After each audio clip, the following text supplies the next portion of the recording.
有想开飞机的朋友问董飞迪 ，Honda Jet 私人飞机和豪客200相比，哪个更好？这两款飞机都是小型喷气式私人飞机，低运营成本是其最大的特点。但是在一些细微的方面，两者的差距还是很大的。Honda Jet 私人飞机是日本本田公司生产的喷气式公务机，它长大约为13米，翼展12米，高度为4.5米左右。它内部最多可以坐7个人。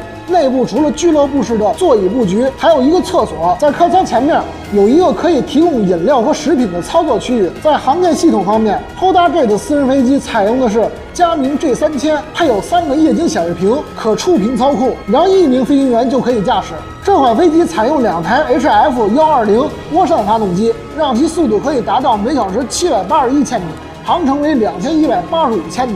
豪客200私人飞机是美国豪克比奇公司生产的，它长度为14米左右，高度为4.6米左右，翼展长度为14米左右。它内部最多可以坐7个人，其客舱内的座椅布局也是俱乐部式的，在尾部有一个盥洗室。豪克200私人飞机采用的是2台 FG443AP 涡扇发动机，航程可以达到1940千米，速度每小时850千米。它使用的航电系统为柯林斯 ProLine 21，配有液晶显示屏，既可以让1个飞行员驾驶，也可以让2名飞行员一起驾驶。董飞迪认为，这两款飞机的相同点是载客人数、客舱内部的布局、航电系统先进程度，甚至外形方面都是类似的。在运营成本方面 ，Honda Jet 和豪客200都是以低油耗和低检修费著称。豪客200采用的是数字控制系统来精确控制发动机的运行 ，Honda Jet 则是在主机翼上安装发动机，既减少阻力，又能提高燃油的使用效率。这两款飞机的不同点是，从航程来看